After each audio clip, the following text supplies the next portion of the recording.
depends where you are. My name is Zamir, and I'm your hostess today. I'm welcoming you to the second turn or series of Women in the Holocaust. We had the panels last year. We are going to have this year. The program for the whole year is very interesting, exciting, full was very, very professional speakers. Today we have quite a small audience. I hope that they will join us. Yeah, I see one by one that the number is increasing. Today topics will be women in resilience or resistance.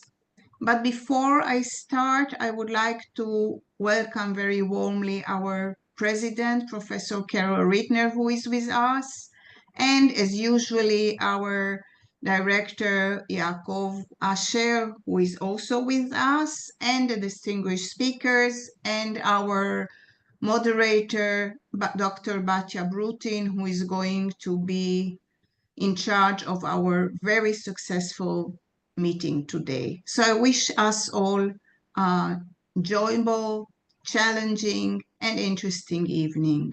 Batya, we are yours. Batya? Yeah, just open my mic. Thank you very much and welcome everyone. When we look up the word resistance in the dictionary, we find that resistant is, and I quote, the refusal to accept or comply with something, end of quote, or, quote, the attempt to prevent something by action or argument, end of quote. In this panel, we will hear about the uniqueness of active female resistance against the oppression of the Nazi regime during the Holocaust. We have 3 speakers. Each one of them will speak for 15 minutes. And in the end, we will open the floor for questions from the audience. Our first speaker is Professor Lily Halpert Zamir, and she is the co-founder and the academic director of WHISC. She is a professor of Holocaust and gender studies and a member of the academic council, as well as the head of its Center for Women's and Gender Studies at the David Yellin Academic College of Education in Jerusalem, Israel. Professor Zamir serves as the presidential advisor on gender equality, as well as sexual harassment, treatment, and prevention, a commissioner of the college. She has published several books, 7 of which deal with the Holocaust, as well as dozens of articles in Hebrew and English that focus on Holocaust and gender studies, and 1 monography on the Nilo Kish in Serbo-Croatian. Her last book, Lili Kashticher, The Woman Who Wrote in Auschwitz, was published by Moreshet in 2022. Professor Zamir will talk about between the cracks of present and absence, women in the underground. Please. Thank you, Batya. I'm going to focus on the dual, how should I say, trembling game between presence and absence when we are dealing in our collective memory with women in the resistance. It seems that it's a vast historical chapter that remains somehow in the shadows of men fighters and their stories. Women had been somehow excluded from the title of fighters, even when they fought with their weapons, and sometimes they were killed as fighting during their fight. I must say that as a mother and as a grandmother, I have a very large understanding of resistance.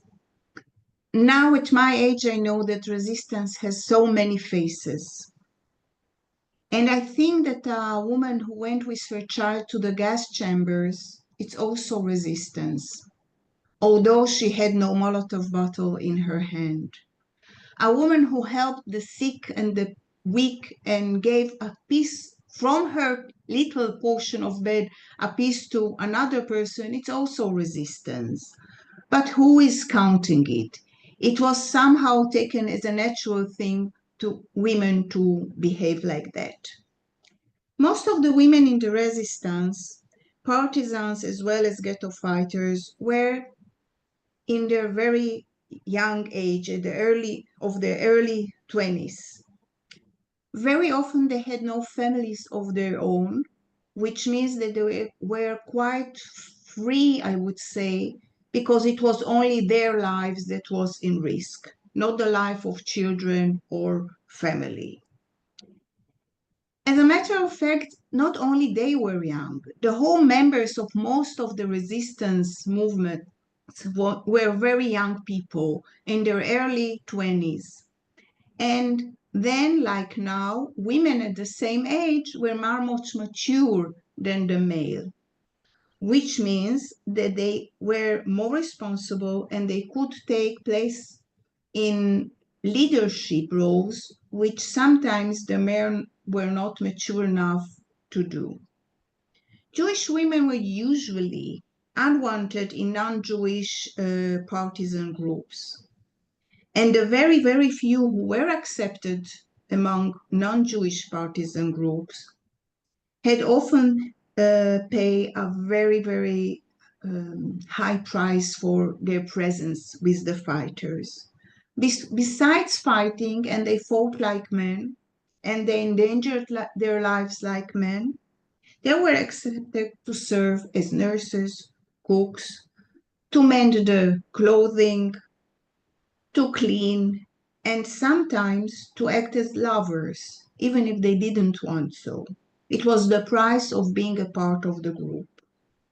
In the camps, women's active resistance was usually limited to sabotaging products as they manufactured them in the factories, or smuggling explosives to the men, like the four brave women who smuggled the explosive from Union factory to the Sonderkommando, and they had on the 7th of October 1944 their big rebellion.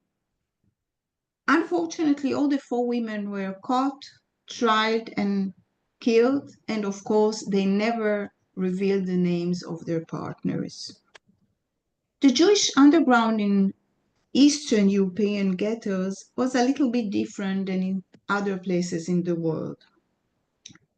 In many of them, women, young women again, with very Aryan appearance and mostly mastering Polish and German very fluently, were called couriers or kashariot in Hebrew. But they were not only couriers, they were actually the lifeline between the enclosed Jewish communities throughout the Nazi-occupied Europe. Distinguished by their looks, they transported letters, information, documents, money, medicine, as well as guns, grenades, ammunition, and other weapons across the borders into the different ghettos. Thus, without them, I believe that no uprising could really take place in those ghettos. In addition, they were also, because of their maturity, in charge of cultural activities in the ghettos, And they also were the ones who laid the basis of ideological meaning to the youth movements. And I believe that many of the activities were very much inspired by their personalities. Those Kashariot were the first one to bring the news about the killing of Jews in the shooting pits in 41, and then after the Vanza meeting in 42, they were the first to acknowledge their peers in the ghettos that the final solution is going to take place. And those Jews who are taken out from the ghetto in the cattle wagons will not come probably back. I think that the activity of those women, and we are going to hear about it not only today, but in the upcoming panels as well, are very important and very symbolic as a female resistance to the Germans. And as a matter of fact, they had a double role here because it was not only the Germans that they had to resist, but also the sexist, old-fashioned views and thoughts and ideas about women and their role in the community. And thus, it did not matter what they did, they always remained under the title Kashariot, couriers. Now, in occupied Western Europe, in France, for example, in Maquis, since 1942, women were very active as well. They were the ones not only to smuggle weapons and to bring information, but they were also the ones who helped to bring Jews out from occupied France and led them to Swiss and Spain. We are talking about the Maquis resistance that was about 40% of them were women, which is a large number. Some of those women were caught, some of them were tried and sentenced to be sent to the camps, like Paula Kaufmann or Odette Neal, that were communist activists, and they were sent, the one to Auschwitz and the other to Buchenwald. In Belgium, since 1940, also women were very active in the resistance. We don't know the exact numbers, but we do know about some of them, and we do know that not only they smuggled documents, but they smuggled about 5,000 children and mothers out from occupied places. Pardon? There was a noise here? Okay.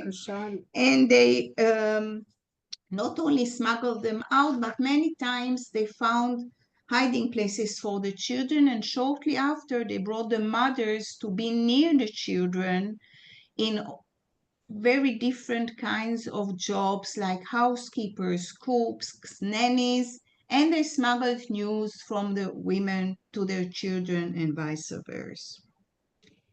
In Central Europe, in Hungary, for example, also, it was a very small resistance, about 210 people, members, but more than 50% were women. Those women were in charge of many activities, two of them very meaningful. One, the trip, Hatiyul. They brought Hungarian children across the border to Romania and from Romania to Israel. They smuggled them out, and it was even before the occupation of Hungary by Germany in 1941. Later on, after the occupation, they were in charge of building houses for the orphans and supply food, forged papers, documents to the parents and save them. In the Dutch underground, we also had women. Again, we don't have the exact numbers, but all in all, the Dutch underground saved 6,500 people out of the 7,000 that lived in Denmark. They smuggled them out in fishers' boats. In that resistance, women had a very, very crucial role, not only with supplies, but also food and hiding places until the people could go on to the ship and travel out of Denmark. Another very important underground activity that women were involved is the underground in North African resistance, Tunisia, Algeria. Women were very active, and women had a very active part in what we called the torch operation that took place at the 8th of November 42. Torch operation was Mifza Lapid in Hebrew, was the operation that enabled the aliens to conquer those places, to enter almost without fighting and without killing. Again, it's women. And women were also in charge of trying and smuggling out Jews from Algeria and Tunisia, especially from the half island of Jerba, trying to save them from the Vichy/Nazi occupation. One of the very well-known figures was Louise Hanon. Unfortunately, she was caught in 1943, and in August 1943, she was sent via Berlin to a concentration camp. Luckily enough, in January 44, she managed to escape, and she joined again a guerrilla movement in the Pyrenees until the end of the war. I will conclude very shortly because my words were only the opening for today's panel and the two of the coming panels in March and the one after. I think that women took such a crucial place in the resistance. They took crucial place in active resistance, in physical, and also in metaphysical, as we are going to see in the upcoming lectures.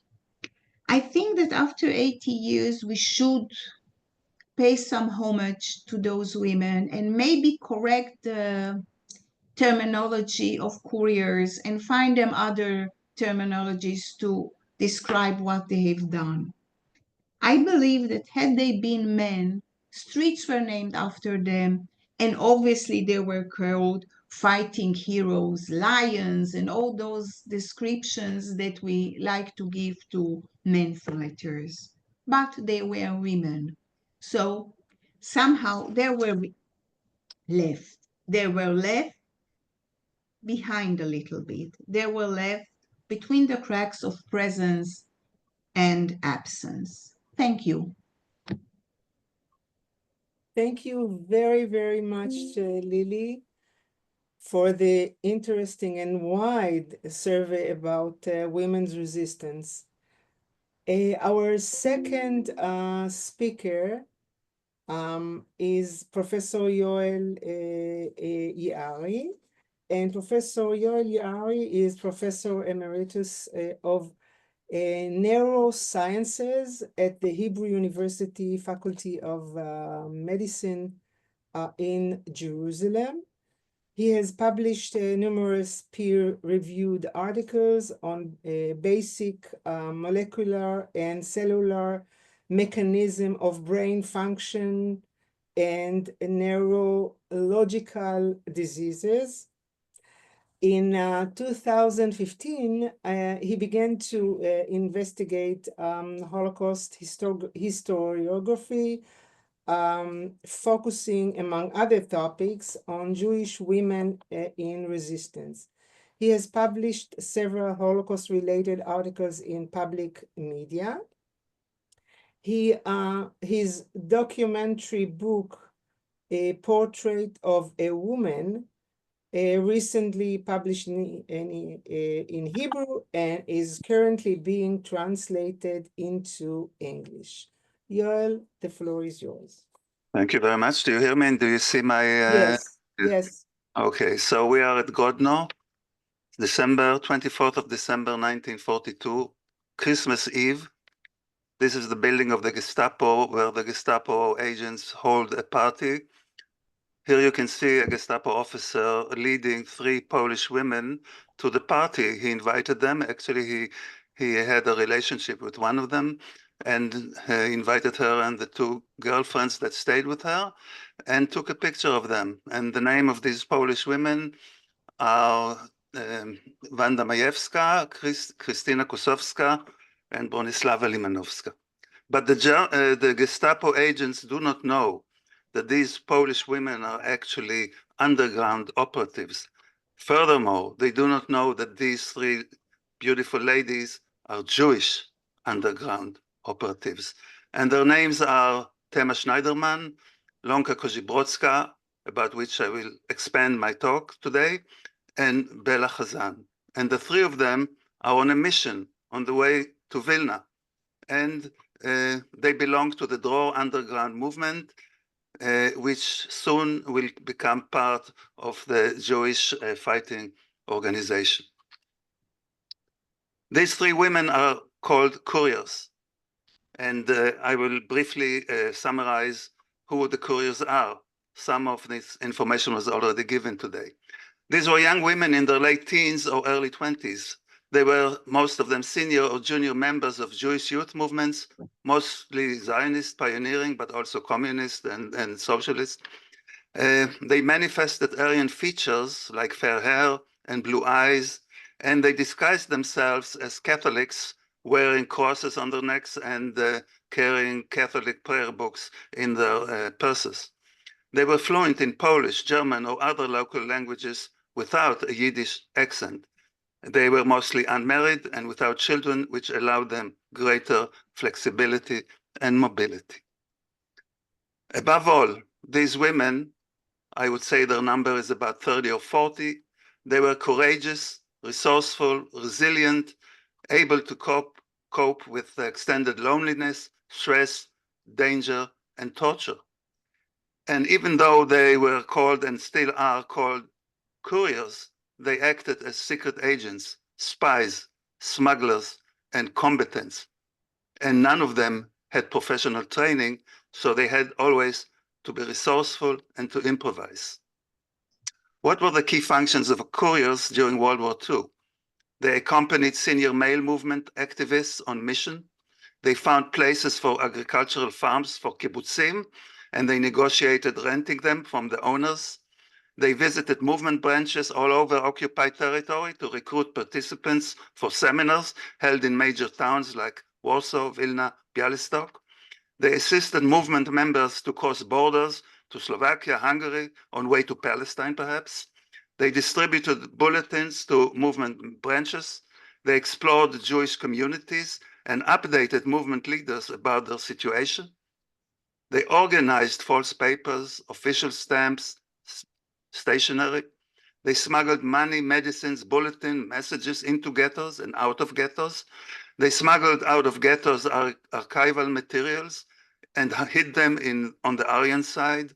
They established and managed connections with non-Jewish undergrounds.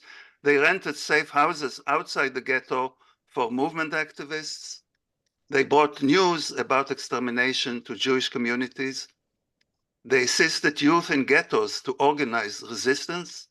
They smuggled babies out of ghettos, placing them in orphanages, monasteries, and so on. They bought weapons from Aryans and smuggled them into ghettos. If not captured beforehand, they took a part in ghetto uprisings. Most of them were killed. Yitzhak Zuckerman, one of the leaders of the Jewish fighting organization, wrote later, after the war, about these courageous women. The girls played an invaluable role during this period, and their sacrifice was boundless. There's no doubt that without them, it would have been impossible to maintain the movement throughout the German occupation. All of them, and each, according to her ability, took risks and demonstrated unparalleled loyalty. One by one, they fell into German hands, and many of them were murdered. I asked myself, from whence they drew their strength? What sustained them? It appears that it was a grand idea. and the extraordinary comradeship within the movement also played a significant role in this. Lonka, one of the legendary couriers. She was born in 1916 in Pruszków, not far from Warsaw, Poland, to Abraham Kozibrowski, a member of Chalutz, and the teacher who managed the gymnasium called Ivria, and the theater, Jewish theater. Her mother was Tzipora Feige, and she had one brother, David Kozibrowski. Because her family was strongly Zionist, she became a member of Freiheit youth movement, later became Dror. And here you can see her on summer camp in 1938 near Czechoczynik, where she serves as an instructor to these young members of the movement. When the war broke, many of the Jewish pioneers, as you know, and many Jews fled from German-occupied territory to the territory held by the Soviets. Lonka also tried to do that, but she was caught on the border of the German-Soviet border, and she almost was executed because the Soviets believed she was a German spy. She looked like a German woman. She spoke fluent German, but nevertheless, she managed to get out of this trouble, and she returned to Warsaw, and then she became a courier. And we can see her on one of her missions, perhaps waiting for the possibility to infiltrate the Warsaw ghetto. So she's sitting here in the winter of between 41, 42, outside of the ghetto. Yitzhak Zuckerman wrote about Lonka. She was born to be a courier. She possessed all the natural attributes for it: charm, Aryan appearance, linguistic proficiency, and the ability to disguise herself. Much of her work was accomplished through Germans. She established connections with soldiers, officers, and railway workers who never knew what they were carrying or doing when they transferred her suitcases or performed other services for her. We would send her to the most perilous places where death loomed, and she would go, daring and self-assured. If anyone was naturally suited for underground work, it was Lonka.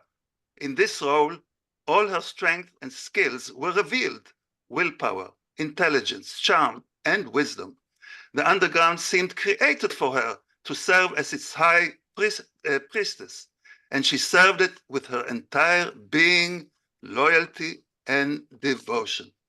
Many young women undertook dangerous missions in those days, but Lonka transformed her work into an art form in her unique way and style, like a virtuoso who conjures new worlds from the keys of his instrument. She masterfully controlled all elements at her disposal, creating new versions of herself.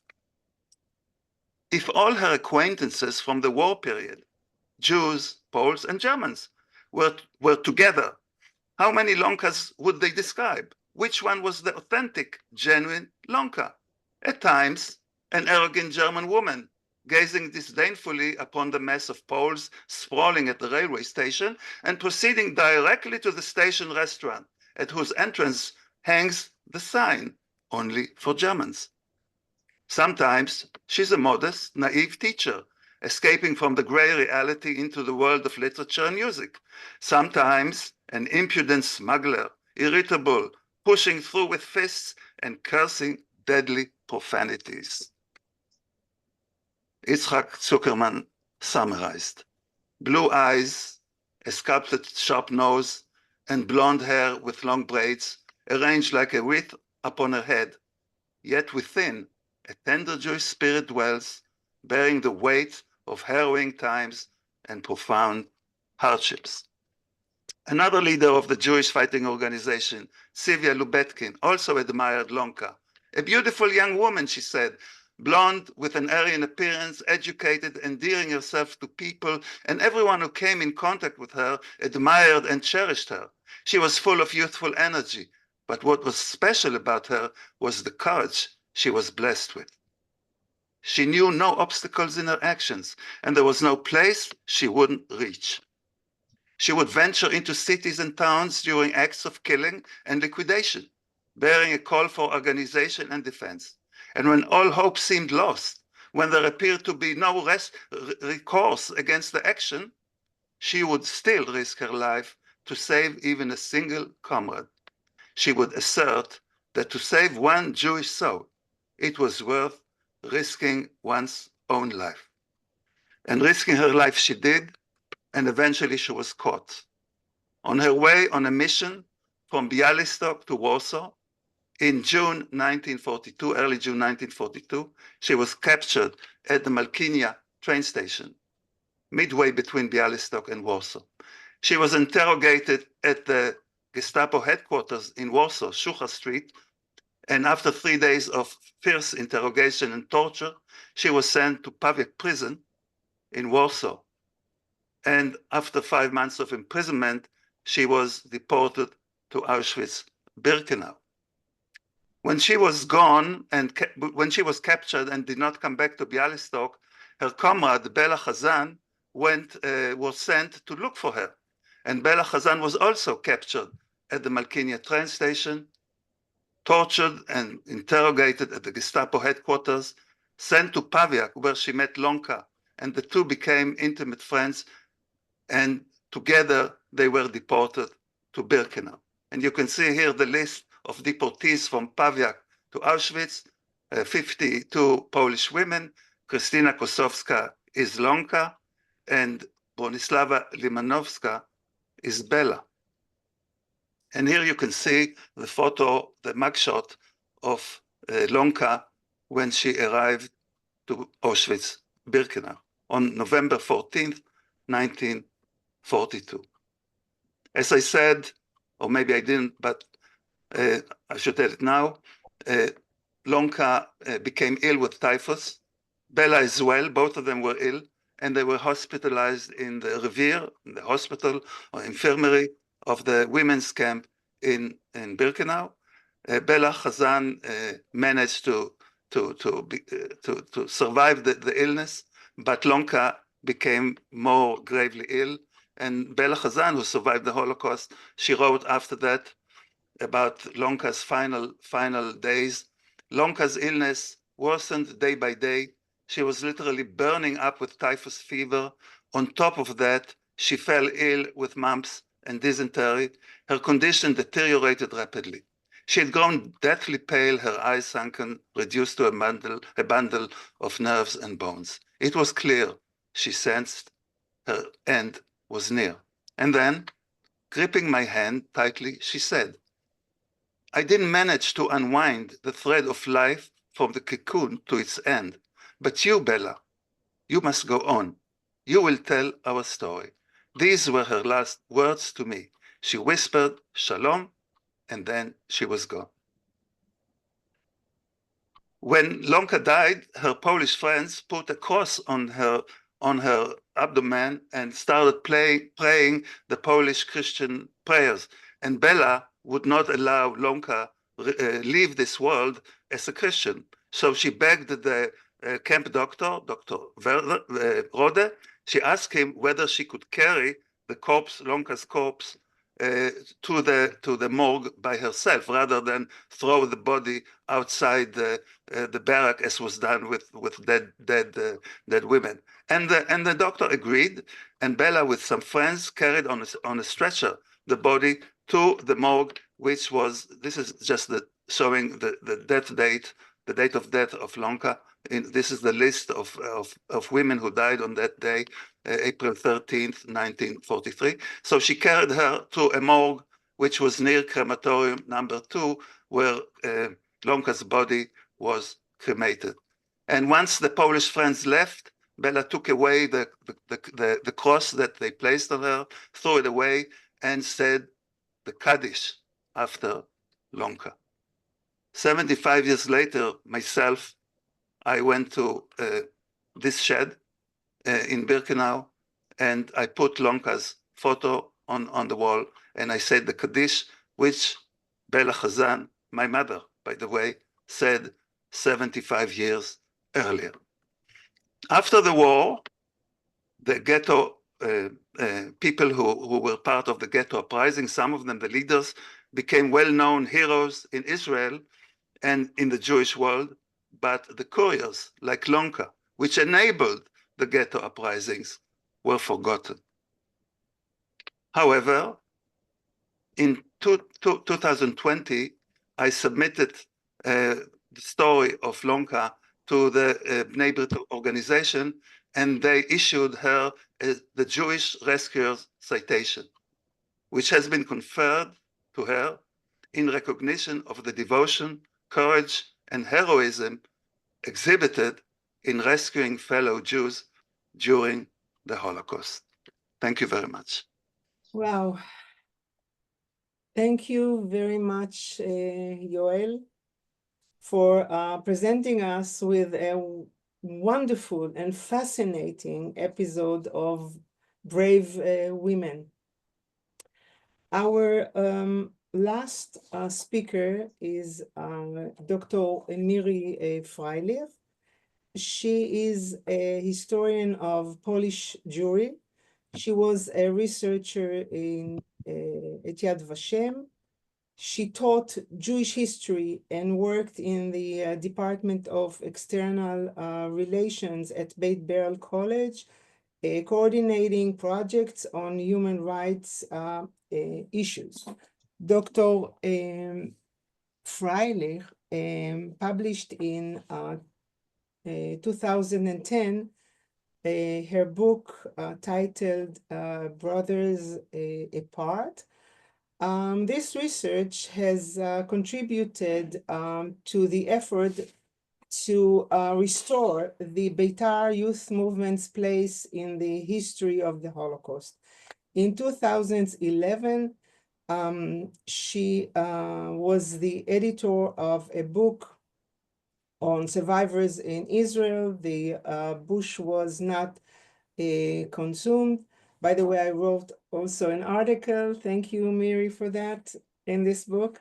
Dr. Freilich also published a book on Vitka Kovner, who was, as we will hear, a member in the underground movement in the Vilna ghetto. Dr. Freilich also published numerous articles, and currently she is researching the biography of the Yiddish theater actress Ida Kaminska. And she will talk about Vitka Kovner, the fighter from Vilna. Miri, the floor is yours. You can open your presentation. Share.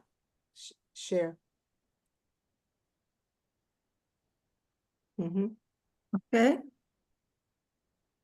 Yes. Can everybody see?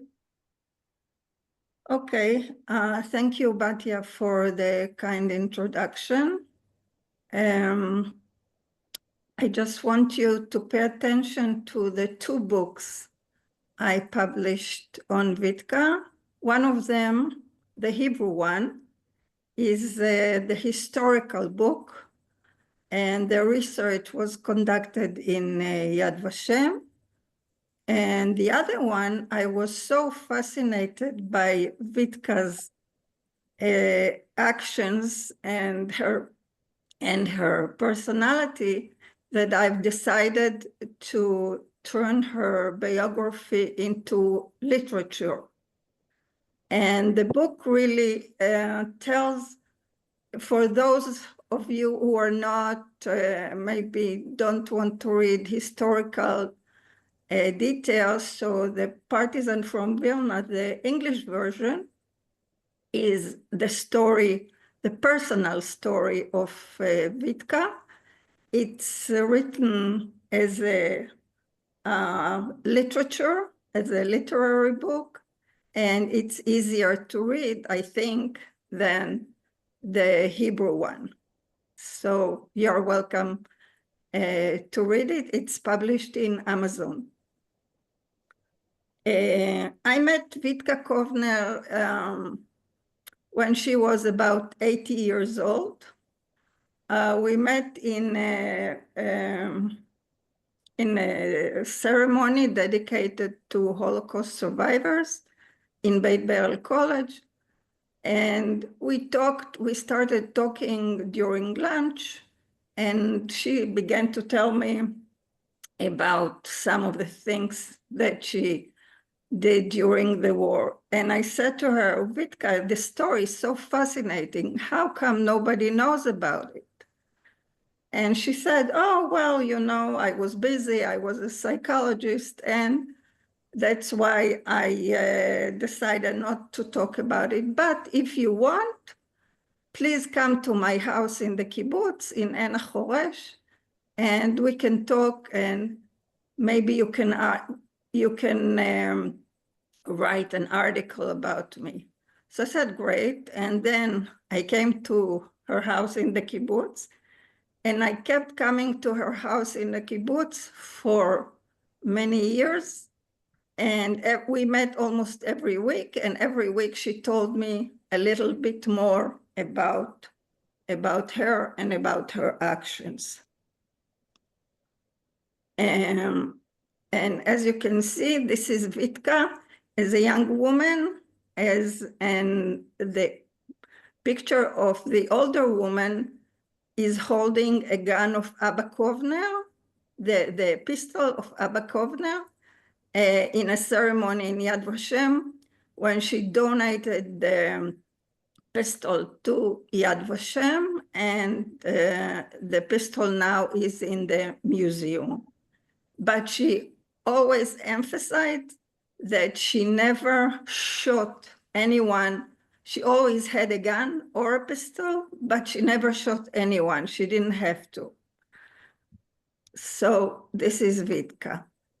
And she always said to me, look, I was the wife of Abba Kovner, and she never thought liberation from the label, the wife of Abba Kovner, who was a poet and a fighter, and he founded the underground, the Jewish underground in the Vilna ghetto.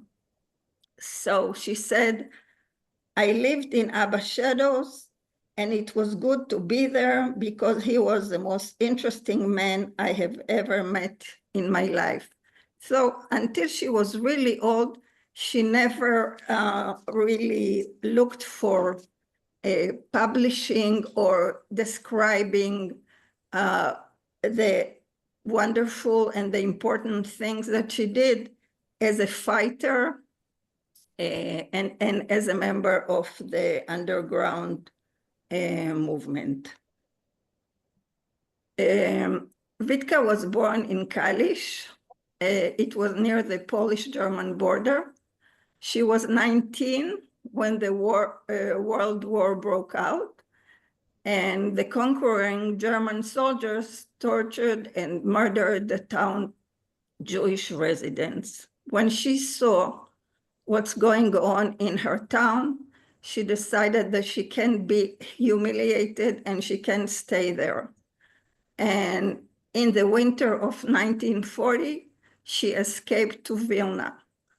And I'm saying escaping to Vilna, it was a very harsh winter, and she had to cross borders, and she almost froze in the snow, but finally she managed to reach Vilna. And as you know, in June 1941, the Vilna ghetto was set up, and the implementation of the final solution began immediately thereafter. About 40,000 Jews of the ghetto were slaughtered at Ponar up to early 1942. And in response to the murders, the FPO, the underground movement, was set up in January 1942, uniting several hundred youth movement members in Vilna. Vitka herself was a member of Shomer HaTzair, but as a young girl, she belonged to the Beitar movement. And she was the first girl who was accepted to the Beitar movement, because until she came to their activities, the Beitar movement refused to accept girls or young girls or women. So she was also the first young woman in the Beitar movement in Kalisz. So the Vilna ghetto was established in September 1941. At first, it had 2 sections, and the second one, the smaller one, was annihilated till December 1941. So they remained in the bigger ghetto. And the Judenrat of Vilna was established. In the center, you can see Yaakov Gans, who was the head of the Judenrat. And supposedly he collaborated with the Germans, but that's another story. Most of the 40,000 Jews who were killed in the Vilna ghetto were killed outside the ghetto in a place called Ponar. They were standing around these big pits, these holes, and they were shot and fell into these holes. Vitka was a fighter and a courier in the underground, and she operated outside the ghetto as well. And when I'm saying she operated outside the ghetto as well, unlike Lonka, she wasn't blonde. She had a dark hair, a curly dark hair, and she risked her life by leaving the ghetto, getting out of the ghetto, and going to dye her hair at a hairdresser outside the ghetto. At first, she tried to do it by herself with her friend Rushka. Rushka tried to dye her hair, but it wasn't successful, and she realized that she needs a professional job. So she went to dye her hair, and you can imagine that in those days, women didn't dye their hair, so dyeing hair was really risky. And actually, she was the first woman in occupied Europe to execute an attack against the German army. She would leave the ghetto in the spring of 1942. She would leave the ghetto and search for a place where to put a bomb that will destroy German trains with soldiers or ammunition going to the war with the Soviet Union. So she would go every day by herself. She would go out of the ghetto, come back as this blonde girl. She was almost caught once by a group of German soldiers. And when she was caught, so she started crying, pretending to be a peasant girl who lost her way. And the soldiers helped her to leave the forest or the railroad and escorted her out supposedly to a safe place. So she, on the night that they decided to put the bomb, she was accompanied by 3 guys, and she took them. They came out of the ghetto for the first time, and she told them where to put the explosives, and the bomb exploded, and a German train just blew off. And so this was one of her main actions while being in the ghetto.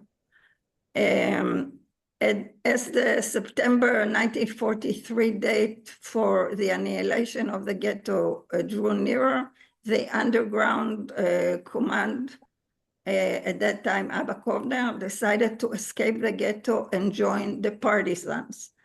Vitka, she led the group that left the ghetto for the Rudniki forest. She didn't know exactly how and when, but somehow she managed to find the place of the partisans' camp, and she led the group to the partisans' camp. If not her, they would probably be lost in the forest. In Rodniki Forest, she commanded a scouting unit that left the partisan base daily to find appropriate sites for operation. And she also participated in numerous actions against the Germans, including the well-known transformer. They put a bomb near the Vilna transformer and shut down all electricity in the city for quite a while. And also they managed to stop the water supply to Vilna for a while. In another operation, she rescued dozens of Jews from the Kailis labor camp near Vilna and brought them to the partisan base. And these are only a few of her actions, because we have only 15 minutes, I can't tell you about all her actions. In the summer of 1944, she participated in the conquest of Vilna with the Russians, with the Red Army, and her scouting unit was the first to enter the city. The Red Army sent her to check if there are any Nazis still active in Vilna, and she went there and came back and said, now the army can go in. Okay, so she was one of the first partisans who entered Vilna right after the surrender of the Nazis. After the war, when the war ended, she became also a member of the Nakam organization. The Nakam organization thought to avenge the slaughter of Jews by conducting mass sabotage operations on the German soil, such as poisoning water sources. But they didn't really succeed. It was hard for them really to do everything they planned. The only thing they managed to do is to poison, they managed to put some poison in Nazi soldiers' prisoner camp. They poisoned the bread. A few soldiers, we don't know really what happened, but apparently a few Nazi soldiers got killed, but there was not really a mass killing of the people there. Anyway, Vitka and the rest of the group escaped Germany and reached Palestine in June 1946. Here's a picture of young Vitka, and when at the time when I used to interview her. Since she always, first of all, perceived herself as the wife of Abba Kovner, and of course, her grave is next to him. So I think that if I wouldn't, I mean, her actions were known. It's not that they weren't known, but she always belittled her actions, and she didn't want to be in front. She didn't want to be remembered as a very important and a very courageous fighter. But still, the Red Army gave her the most the most important medal for courage and bravery. Thank you. Thank you. Thank you very, very much, Miri, for introducing us to the story of Vitka's activities, which probably would not have been revealed without your research. We still have a very few minutes, and we will open the floor for just a few questions from the audience. So, Miri, can you stop sharing, please? Yes. Thank you. Any questions to the presenters? There are some in the chat. Can I say something? Who's that? Yes. Hello, my name is Yoel, and I also belong to the Commission of Citation for the Bravery of Jews, who saved Jews during the war. And until today, I'm not in the correct figure, but we have given to 640 women, men and women, we gave the citation. But out of them, I looked now through the graph I have, Excel, about 200 women. So it's about third. Also in the Zionist youth resistance movement in Hungary, I don't know why Lili Zamir said that was a small underground. It wasn't. It was a very big underground. It was more than 400 people, around 1,000 altogether. Some of them we never knew what they did. And out of the 474 people who are mentioned in our website, I counted now 95 women. So it's about the same ratio. So 1/3 of the people who were in the resistance were women, and they had a very, very important role, because they were women and they could disguise as Gentiles. And for men, it was much harder. And I hope that one day we will have time to speak about Hungarian resistance women, what they did and how they helped to save thousands and thousands of lives of Jews. Thank you very much. It was a very important remark, but just you have to understand that in 15 minutes you cannot cover everything. So Tell me about it. any other remarks, questions? I would like to say something about number of women, all in all. Not only Jews saving Jews, but also non-Jews who saved Jews and others. Women were usually in a larger number because unfortunately, or maybe fortunately, depends whom you are asking, but there were no men. If there were non-Jews, there were most of them in the battlefields. If there were Jews, they were already taken away. In Hungary, they were taken to forced labor, and you should know it better, Yuval. So the huge or I know it very large well. number of women, it depended also from the very dry fact that there were no men. So for the simple manner of who was around, there were women. But there were refugees. There were refugees from Slovakia and Poland in Hungary, a lot of them. And they joined the resistance, men. But you are not referring to my point, but never mind, Yuval, I don't want to argue you. Okay. But the point is not only with Hungarians, Yuval, but all in Europe, occupied Europe, there were no men.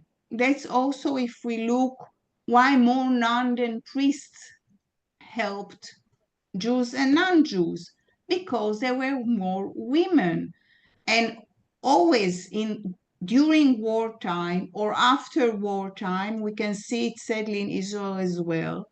We have a very huge difference in the numbers of men and women. So what can you do? That's soldier reality. Thank you, Lily. Any other question, remark from the audience? I recommend you to look at the chat because people are telling about bibliography, and also we have a call for paper presenting there. Okay, if we don't have any questions, I would like to thank the speakers, and it was really enlightening session. I learned a lot, and I'm sure that all of you enjoyed it as I did. And we will see each other in the next panel, which is going to be unlike this one that we had. Most of the speakers were Israelis. The upcoming panel will be different. So it's also a variety of nationalities and not only themes and subjects. And thank you to all of you for joining us. For some of us, it's very late, I think, and for others, just the beginning of the day. So have a good night or have a good day. Thank you. Thank you. See you all. Bye. Bye. Thank you. Bye. Thank you.